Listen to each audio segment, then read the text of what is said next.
We focus on history, culture, religion, art, social, and philosophy of Nusantara. Here, in the presence of Nusantara, we were made to be forgotten about the goodness of ourselves. Because negativity seems to be more interesting for us. Now, I'm Sutoyo Raharto and friends assist you to remind you, to awaken you that we still can find the gems of Nusantara.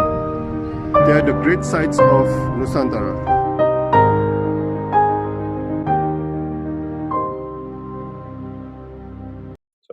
Selamat pagi Mas Ori Saputra. Iya, selamat pagi Pak Sutoyo. Oke, seorang peneliti gambut dari Pak. Pantau Gambut. Ya. Oke, Bang, mungkin sebelum saya melanjutkan untuk memulai dengan apa itu Pantau Gambut, saya tanya dulu apa itu gambut. Silahkan. Oke, gambut ini sebenarnya aku langsung ngejawab aja kali ya Pak. Nah, gambut ini sebenarnya sebuah lahan basah yang terbentuk dari sisa-sisa bahan organik yang tidak terdekomposisi secara sempurna. Kemudian mereka itu menumpuk hingga ribuan tahun dan terbentuklah jadi gambut. Karena si bahan organik ini dalam keadaan basah sehingga tidak terdekomposisi sempurna. Jadi terlalu menumpuk selama ribuan tahun sehingga terbentuklah suatu gambut, tanah gambut seperti itu sih. Jadi gambut itu sisa-sisa organik yang tidak tumbuh apa-apa berarti, yang ada di tanah saja. Jadi gambut adalah sisa-sisa organik yang ada di tanah gitu saja ya? Iya, jadi sebenarnya gambut ini terbentuk sisa organik ini semacam daun, ranting, kemudian akar tumbuhan yang mereka kan berguguran nih ke tanah. Nah, kemudian karena tanahnya ini basah, karena gambut ini kan basah nih seharusnya ya, dan tidak terdekomposisi sempurna karena kondisi yang nggak ada udara, sehingga menumpuk gitu di bawah, di air itu, menumpuk hingga ribuan tahun dan terbentuklah gambut, seperti itu sih. Tadi Anda mengatakan tidak ada udara, itu berarti dia posisinya di mana sebetulnya? Nah, sebenarnya gambut ini umumnya itu di rawa, jadi kayak seharusnya gambut ini basah kan, air gitu. Karena si bahan-bahan organik ini jatuh dan nggak ada udara, kondisinya basah. Karena kan kalau dekomposisi butuh bakteri ya. Bakteri ini biasanya bakteri aerob gitu yang membutuhkan udara sehingga nggak ada bakteri untuk terdekomposisi sehingga menumpuk dan jadilah gambut kayak gitu. Oke, sampai ribuan tahun. Nah, ya benar sampai berapa ribu tahun sebetulnya? Oh, ini diperkirakan dari 30.000 sampai ratusan ribu juga ada sih Pak. Jadi memang gambut ini jenis dekomposisinya kan berbeda-beda itu ya jenisnya. Ada yang terdekomposisi setengah matang, ada yang belum matang, dan juga ada yang sudah matang cuma memang masih belum terdekomposisi seperti itu. Jadi waktunya itu berbeda-beda gitu. Berarti pasti harus 20.000. Berarti itu tanah basah terus ya? Iya, seharusnya basah. Seharusnya. Cuma kan untuk praktiknya sekarang banyak gambut yang sudah kering gitu ya Pak. Banyak praktiknya yang dibuat kanal, buat pengeringan, buat perkebunan, ataupun buat apa. Nah itu yang mengancam gambut. Jadi kalau memang nanti gambutnya itu udah nggak basah, dibuat pengeringan, dibuat kanal gitu biar airnya keluar, nah itu menyebabkan gambut gampang terdekomposisi nih. Nah ini yang bahaya sebenarnya. Seperti itu. Oh, oke. Ini saya tanya dari yang dasar sekali ya. Iya, nggak apa-apa. Berarti, oke. Nah, tanah gambut ini turun ke bawah sampai berapa meter ke bawah? Oh, ini diperkirakan nyampe belasan meter juga ada sih Pak, bahkan puluhan meter juga ada gitu. Kalau menurut peraturan gambut tuh dari 50 cm itu udah dikatakan gambut. Sampai di Kalimantan mungkin bisa sampai 20-30-an meter juga masih ada, Pak. Oh, wow. Nah, oke. Tadi Anda mengatakan dikhawatirkan komposisi malahan mereka. Dekomposisi. Terdekomposisi atau terurai gitu oleh bakteri. Oh, mengapa? Nah, karena kan, biasanya dekomposisi kan berjalan ketika misal nih, serasa gitu, nggak ada di nggak di air gitu ya, kan kalau gambut di air ya, kalau serasa dibiarkan di misal di jalan terbuka gitu ya, yang ada matahari kemudian, nanti dia kan akan terurai sendiri kan. Nah itu tuh, terurai itu terdekomposisi artinya oleh bakteri gitu. Jadi nanti semakin lama semakin hilang gitu si komponen daun, misal daun, dibiarkan di tempat terbuka yang kena matahari, kemudian kena udara kan nanti akan terdekomposisi dan hilang sendiri kayak seperti itu, bahan organik ya. Cuma kalau emang di gambut karena ini kondisinya basah, berair gitu, seharusnya nggak bisa terdekomposisi secara sempurna seperti itu. Jadi kalau bisa jangan terdekomposisi gitu ya? Iya, terurai mungkin bahasanya yang lebih umum, ya terurai. Oh, wow, Betul betul. oke oke, wow. Nah, biasanya ada di rawa. Selain di Mhm, rawa di mana lagi? biasa di rawa, kemudian di sekitar danau juga, Pak, ada, intinya yang lahannya itu umumnya basah sih, Pak. Di sekitar pantai juga ada yang berbatasan dengan ekosistem gambut, pesisir seperti itu juga ada. Umumnya di kawasan yang basah seperti itu. Nah, itu kan banyak sekali di Indonesia mestinya ya? Iya, benar benar, banyak. Ya. Nah, sampai sampai di salah satu gambar kalian, ilustrasi atau apa, itu Mhm, kalian menulis masyarakat gambut. mhm. Ya. Jadi masyarakat gambut Masyarakat itu apa sebetulnya? masyarakat gambut ini lebih mengacu kepada masyarakat yang tinggal di daerah sekitar gambut, seperti itu sih, Pak. Oke. Apa spesialnya tinggal di daerah, gambut? Spesialnya ya, kalau dibilang spesial, banyak sih manfaat gambut bagi masyarakat sekitar, di sekitar lahan gambut. Sebagai contoh misal, lahan gambut kan biasanya, apa, basah gitu ya, kayak ada sungai ataupun ada rawa seperti itu. Nah, di situ tuh banyak ikan-ikan khas tertentu dari gambut yang bisa dimanfaatkan oleh masyarakat setempat. Misal dijadikan mancing dan itu rasanya enak gitu ikannya. Aku pernah ke Kalimantan gitu, makan ikan asli gambut juga rasanya wah enak banget gitu, Kak. Jadi banyak manfaat. Kemudian banyak juga tanaman-tanaman di sekitar gambut yang dapat dimanfaatkan oleh masyarakat seperti misal purun. Purun itu semacam pokoknya tanaman gambut yang bisa dimanfaatkan oleh masyarakat, misal dijadikan bahan anyam buat tikar, seperti itu. Jadi, banyak sih tanaman maupun hewan gitu yang bisa dimanfaatkan oleh masyarakat sekitar gambut untuk, dijadikan, eee, ekonomi masyarakat setempat, seperti itu, sumber ekonomi masyarakat setempat. Nah, tanah gambut ini apakah bisa ditanamin?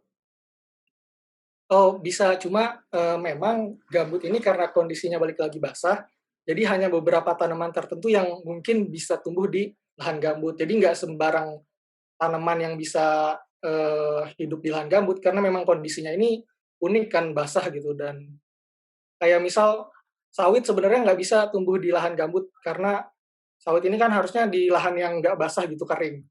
Tapi sekarang memang banyak sih, pengeringan yang dilakukan di lahan gambut untuk menanam, tanaman-tanaman seperti itu. Jadi sebenarnya itu hal yang nggak boleh dilakukan, karena balik lagi ke tadi, kalau memang gambutnya, dalam keadaan kering, mudah terurai gitu ke udara dan bahkan dapat melepaskan emisi ke udara gitu. Oh, wow. Mmm, oke. Saya nah, berdiri di kalau kita berdiri di tanah gambut itu nggak masalah berarti ya?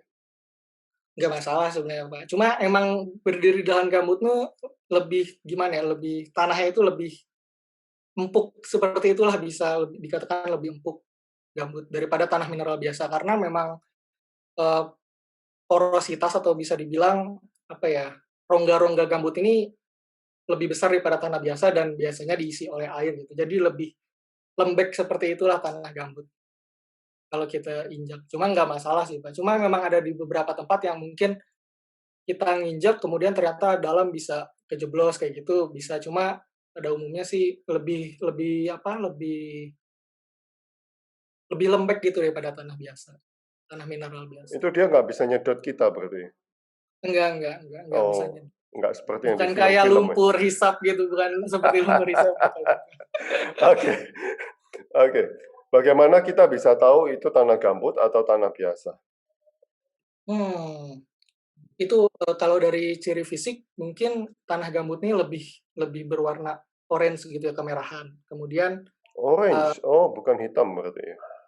bisa juga sih ada gambut di pedalaman yang warna hitam, cuma mungkin bisa dibedakannya dari segi tadinya sih, dari teksturnya. Dari tekstur misal kita ambil,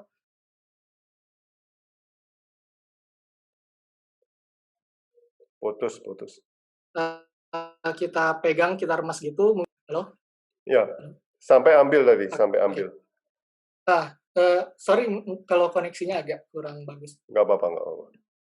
Jadi kalau kita ambil tanah gambut ini, kita gosok-gosok di tangan, biasanya masih ada sisa-sisa serasah ataupun daun-daun yang nggak bisa nggak terdekomposisi seperti itu. Sedangkan kalau tanah mineral biasa kan hanya tinggal warna coklat aja kayak gitu ya. Kemudian kalau dari segi tekstur sendiri, kalau kita memang berdiri tadi di lahan gambut, teksturnya itu lebih empuk dibandingkan tanah mineral biasa seperti itu. Oh, interesting, interesting. Mhm. Nah, apakah tanah gambut ini hanya ditemukan di area tropical, tropis? Oh, enggak sih. Sebenarnya ada juga gambut di area subtropikal. Jadi sebenarnya gambut terluas di dunia ini ada di Amerika. Amerika kan iklimnya subtropis ya. Dan ya tapi memang biasanya lokasi gambut ini ditemukan di wilayah yang cenderungnya basah gitu seperti di danau maupun di sekitaran sungai. Danau sih biasanya pada umumnya seperti itu sih. Danau rawa ya. Iya, Oke, danau rawa benar-benar. oke. Nah, seberapa besar Indonesia mempunyai tanah gambut ini? Tanah gambut. Wah, sebenarnya gambut Indonesia ini dapat dikategorikan sebagai gambut tropis ya, karena iklim Indonesia sendiri tropis. Dan Indonesia ini memiliki luas lahan gambut terbesar kedua di dunia sebagai lahan gambut tropis setelah Brazil. Dan luasnya berdasarkan data dari Balai Besar Sumber Daya Alam dan Pertanian yang menghitung luasan gambut, tahun 2019 kemarin, luas gambut di Indonesia ini sekitar 13,4 juta hektar yang tersebar di 3 pulau besar di Sumatera, Kalimantan, dan juga Papua. Itu Jadi ada belum itu belum itu belum termasuk pulau-pulau yang kecil ya? ya itu udah sih, maksudnya 13,4 juta hektar ini dihitung oleh Balai Besar Sumber Daya Lahan Pertanian, gambut di Indonesia tahun 2019 kemarin, luasnya sekitar 13,4 juta hektar. Dan emang paling banyak tersebarnya di 3 pulau besar itu, Sumatera, Kalimantan, dan Papua. Cuma kalau bisa aku bilang luas lahan gambut ini semakin menurun sih Pak dari tahun sebelumnya gitu. Soalnya dari tahun 2019 data yang sama dari BBSDLP atau Balai Besar Sumber Daya Lahan Pertanian menyatakan bahwa luas lahan gambut di Indonesia tahun 2011 lalu itu seluas 14,9 juta hektar. Tapi sangat disayangkan pada tahun 2019 jumlahnya menurun jadi 13,4 juta hektar. Nah, Gitu. saya mau bertanya, ini mengapa sayang? Ya, mengapa Hmm. apa pentingnya gambut ini sebetulnya Nah, untuk bukan hanya untuk masyarakat tanah gambut, tetapi untuk satu area kita ngomong, satu pulau, lingkungan lah ya, dapat bisa lingkungan. Ya, lingkungan gitu ya. oke. Mhm. Nah, sebenarnya gambut ini sangat penting ya buat lingkungan karena seperti yang kita tahu gambut ini sebenarnya menyimpan kandungan karbon yang sangat besar, bahkan jumlahnya 20 kali lipat dari tanah biasa. Nah, kenapa demikian? Karena si bahan-bahan organik ini kan belum terdekomposisi secara sempurna sehingga si kandungan karbon ini dapat tersimpan di lahan gambut dengan waktu yang relatif lebih lama gitu dibandingkan tanah mineral biasa. Nah, si karbon ini tersimpan sehingga lahan gambut ini dapat dijadikan sebagai pengendali pencegah perubahan iklim gitu. Jadi kalau akibat misalnya ya karbon yang ada di gambut ini terlepas gitu ya, terlepas ke udara, entah itu terdegradasi karena dekomposisi maupun terjadi kebakaran, itu sangat bahaya kan karbon dan gas-gas lainnya bakal terlepas ke atmosfer yang menyebabkan perubahan iklim sangat cepat gitu. Jadi perubahan lingkungan sangat drastis. Nah, itu sih yang dapat aku sampaikan buat yang pertama ya buat lingkungan. Yang kedua mungkin gambut ini dapat mencegah banjir maupun kekeringan karena sifat gambut ini dapat menyerap air dalam jumlah yang sangat banyak. Jadi ketika musim hujan nih misalnya tanah biasa kan, biasanya ada terjadi runoff nih ya, runoff itu kayak jatuh kemudian Menyerap. air aja nggak menyerap ya, langsung mengalir gitu di permukaan tanah. Oke. Nah, sedangkan gambut ini kemampuan menyerap airnya itu, bahkan mencapai 450 hingga 850% dari total berat keringnya. Nah, jadi apabila air hujan jatuh ke tanah gambut, dapat diserap oleh gambut nih. Jadi ketika musim hujan, dapat mencegah banjir karena si gambut ini menyerap dengan jumlah yang sangat banyak, menyerap air dengan jumlah sangat banyak. Sedangkan pada saat musim kemarau, si gambut ini masih menyimpan cadangan air kan dari yang misal musim hujan gitu ya. Jadi nggak akan terjadi kekeringan gitu apabila gambutnya, dalam kondisi yang bagus gitu. Selain itu juga di lahan gambut, ya menyimpan banyak keanekaragaman hayati fauna maupun flora gitu yang khas tentunya.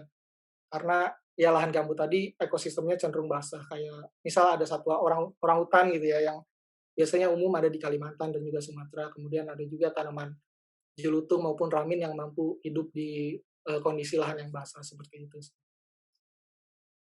Berarti ekosistem tanah gambut dan tanah biasa itu Mhm, berbeda ya? jelas berbeda, Pak, benar. Oh, oke oke. Dari segi flora maupun faunanya mungkin juga berbeda ya, karena emang ciri khas gambut kan lahan basah gitu, rawa, seperti itu. Nah, tadi Anda mengatakan dari 14 juta hektar sampai turun 13 juta hektar. 13 juta. Apa sebetulnya yang terjadi pada tanah gambut ini? Yang akibat pengurangan kali ya, pengurangan yang terjadi, kenapa bisa terjadi pengurangan gitu. Nah, pengurangan ini bisa terjadi karena yang pertama degradasi gambut gitu, pengeringan misalnya. Jadi kayak lahan gambut dikeringkan dengan pembuatan kanal gitu, saluran air yang membuang air yang ada di gambut sehingga gambut menjadi kering. Nah, gambut yang kering ini kan, mudah terdekomposisi jadinya ya. Jadi kayak tadi kondisinya udah nggak basah, sisa-sisa akar, daun, ranting tadi gampang terdekomposisi, jadi terlepaslah karbon tersebut ke atmosfer. Kemudian biasanya gambut yang kering ini sangat mudah sekali terjadi kebakaran, karena bahan-bahan organik itu merupakan, bahan bakar buat api lah ya, bisa kita bilang. Karena kan kita kalau membuat api bisa dari serasah maupun ranting-ranting. Nah, akibat dari kebakaran dan degradasi pengeringan lahan gambut tersebut menyebabkan si gambut ini luasnya semakin berkurang, terkikis gitu, dari yang mungkin dari yang kedalaman 1 meter jadi udah hilang, dari yang 50 sentimeter hilang, dari yang kedalaman 20 meter jadi berapa belas meter. Jadi itulah yang menyebabkan pengurangan, luasan lahan gambut yang ada di Indonesia, seperti itu. Nah, saya beberapa waktu lalu melihat Mhm, di koran ada kebakaran hutan di Kalimantan, lalu dibuat kanal dan sebagainya. mhm. Nggak tahu itu, saya nggak tahu apakah ide itu sudah terlaksana apa belum. Ya, tetapi Maksudnya apakah seperti apa? gimana? Ide-ide seperti apa maksudnya, Pak? Ya itu, tanah gambut dijadikan kanal supaya api tidak Mhm. meluas dan sebagainya. Nah, seperti itu apakah Oh, ya, iya jadi sebenarnya eee, itu lebih ke sekat bakar sih, Pak. Jadi kayak misal satu hamparan luas gambut nih terjadi kebakaran. Jadi salah satu upaya yang dilakukan oleh masyarakat ataupun orang-orang sekitar gitu ya, membuat sekat bakar. Jadi kita memisahkan 2 area ini dengan membuat misal parit gitu ya. Jadi kita kurung si api ini hanya di wilayah tersebut, jadi nggak bisa menyebar. Walaupun memang kenyataannya di lapangan masih tetap bisa menyebar karena angin gitu ya, dari serasa yang kebakar kan angin bisa lompat ke sana. Cuma salah satu caranya itu bisa dibuat sekat bakar biar penyebaran apinya tuh nggak cepat meluas seperti itu sih. Itu lebih ke arah sekat bakar bukan sekat kanal sih, Pak. oke oke. Mhm. Nah, sekarang pertanyaan saya masuk ke pantau gambut ya. Oke, Apa Pak. ini pantau gambut? Suatu organisasi, suatu, Heeh. NGO atau apa? Silakan. Nah, Pantau Gambut ini sebenarnya sebuah koalisi ya dari berbagai macam organisasi NGO gitu, dari Aceh ada, dari Riau ada, dari Kalimantan hingga bahkan Papua juga ada. Jadi Pantau Gambut ini terdiri dari 22 organisasi, eee, Dan Pantau Gambut ini sebenarnya sebuah platform daring yang menyediakan informasi terkait perkembangan restorasi maupun komitmen pemerintah terhadap restorasi yang ada di Indonesia seperti itu. Gitu. Jadi kita lebih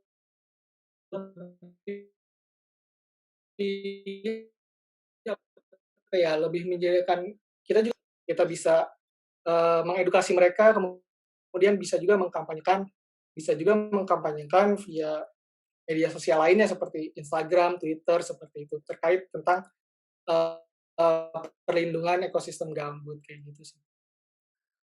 Barusan Anda mengatakan restorasi. Ya. Bagaimana kita bisa merestorasi tanah gambut?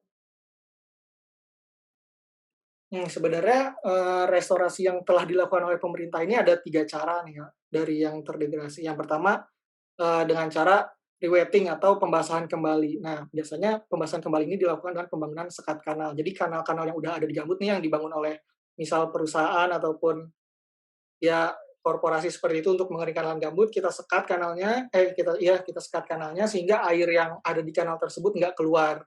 Itu yang pertama rewetting. Nah, yang kedua dengan cara revegetasi. Nah, revegetasi ini lebih ke penanaman kembali. Jadi tanaman-tanaman hutan-hutan yang bekas terbakar, yang udah gundul kayak gitu, kita tanamin kembali dengan spesies-spesies yang asli gambut seperti itu. Yang ketiga dengan cara revitalisasi atau pemberdayaan ekonomi masyarakat sekitar gambut. Jadi kita juga memikirkan terkait ekonomi masyarakat sekitar gambut seperti apa dengan cara ya penanaman tanaman yang dapat dimanfaatkan oleh masyarakat setempat yang tentunya yang ramah gambut, kemudian ya metode lainnya yang bisa meningkatkan ekonomi masyarakat sekitar gambut seperti itu. Sejauh Apa ini yang sudah dilakukan. tanaman apa yang biasanya bisa ditanamin di tanah gambut dan berguna untuk masyarakat setempat? Salah satunya contohnya itu adalah sagu sih, Pak. Sagu kan tanaman asli gambut ya, dan kita juga bisa dijadikan alternatif bahan pangan lainnya gitu, bahan pangan lainnya selain nasi gitu. Jadi bisa dimanfaatkan. Kemudian juga tanaman asli gambut, misal jelutung gitu, getahnya juga dapat dimanfaatkan, misal buat jadi bukan industri apa, permen karet seperti itu. Kemudian banyak sih tanaman-tanaman yang lainnya yang bisa tumbuh di lahan gambut yang ramah gambut yang juga bisa dimanfaatkan oleh masyarakat sekitar. Nah, tadi Anda mengatakan bahwa um, yang awal-awal Anda mengatakan bahwa ada ikan di tanah gambut atau di apa? Di lahan gambut gitu. Lahan gambut, ya oke. Apa sebetulnya spesialnya ikan itu dengan ikan-ikan yang di sungai atau di laut lainnya? Ikan-ikan lainnya. Wah, itu spesialnya aku juga agak kurang tahu sih, Pak. Cuma memang ada mungkin ya dari rasa mungkin kalau dari aku sendiri yang udah pernah nyobain itu ya, lebih gurih gitu gimana rasanya. Cuma kalau dari segi perbedaan genetik ataupun lainnya aku juga agak kurang paham karena ya itu apa spesies yang ada di lahan gambut sendiri gitu. Maksudnya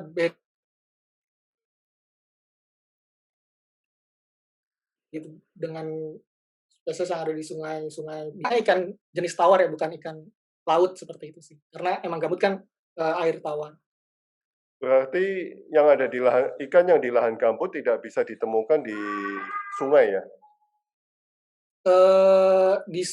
Sebenarnya di lahan gambut ini ada sungai, bisa ditemukan juga di sungai, cuma mungkin di daerah Jawa gitu misalnya ikannya berbeda daripada sungai yang ada di lahan gambut sekitar di Kalimantan seperti itu, spesiesnya berbeda seperti itu.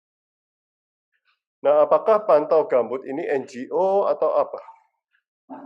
Tadi seperti yang aku bilang sebenarnya Pantau Gambut ini semacam koalisi dari berbagai NGO, Pak. Jadi dalamnya misal ada Walhi, ada WRI, ada Madani, banyak ada sekitar 22 NGO, ada jaringan masyarakat gambut Sumatera seperti dari Sumatera sampai Papua yang membentuk koalisi untuk mengkampanyekan gambut ini, Pak, seperti itu. Jadi nggak cuma satu NGO aja, cuma ada sekitar 22 NGO lainnya yang bergabung dalam koalisi Pantau Gambut.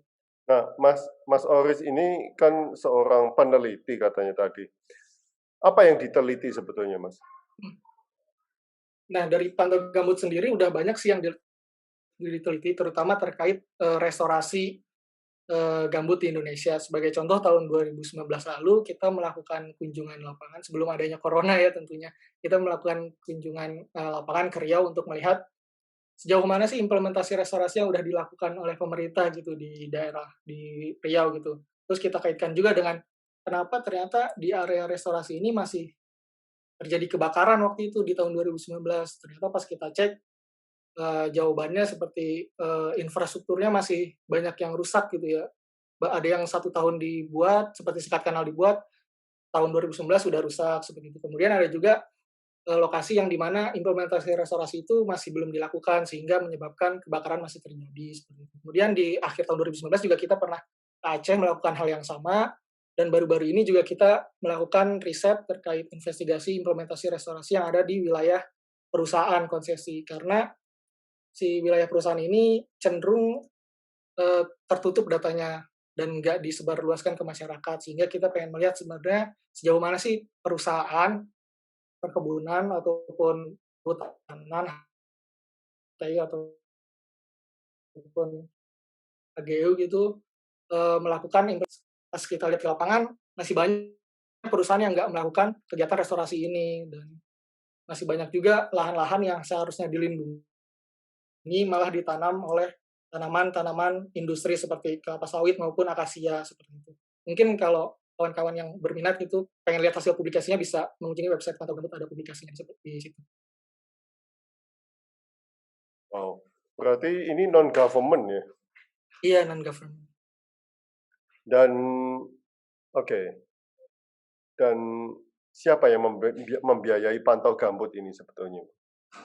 Yang membiayai ya sebenarnya untuk membiayai sebenarnya kita mencari donor juga sih bareng-bareng dari beberapa NGO itu. Dari donor dari luar juga kita cari buat melakukan kampanye gambut ini. Jadi bermacam-macam juga sih donornya seperti itu sih.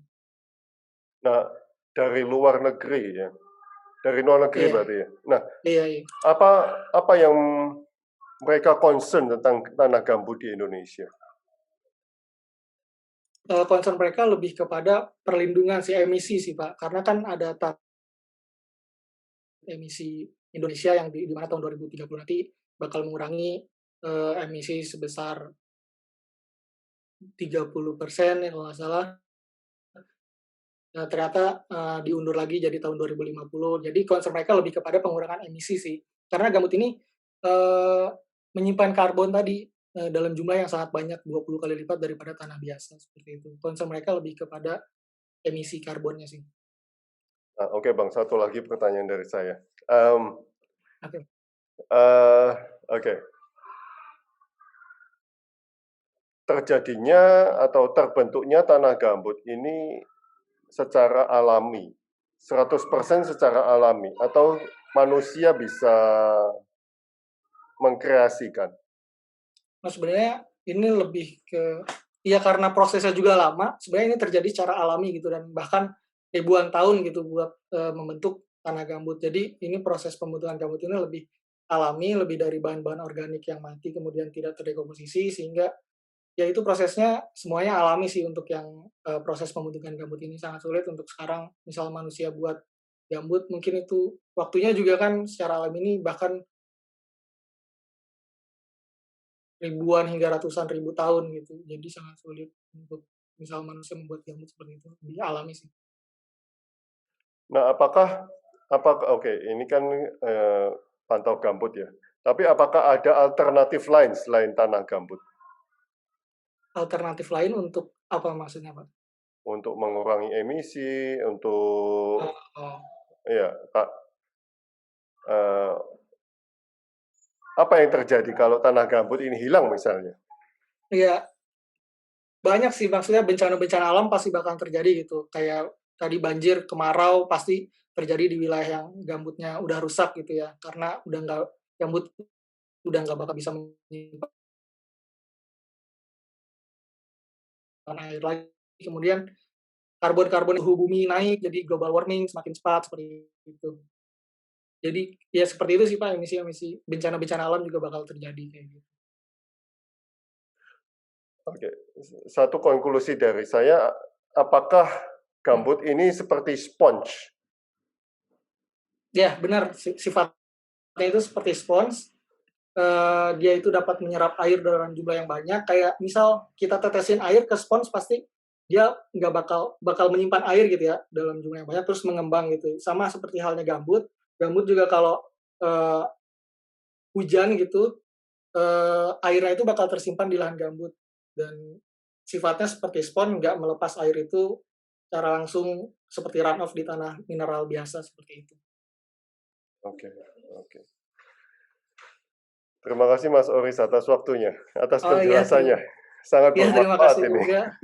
Terima kasih Pak Sutoyo. Mungkin kalau kawan-kawan yang pengen lebih lanjut mengetahui gambut, mungkin bisa mengunjungi Pantau Gambut juga biar ada materi-materi tentang gambut. Kita harus jumpa di Bogor atau di Tanah Gambut, nggak tahu di mana. Boleh Pak, nanti setelah pandemi mungkin berakhir kita bisa. Terima kasih Mas Oris. Ya.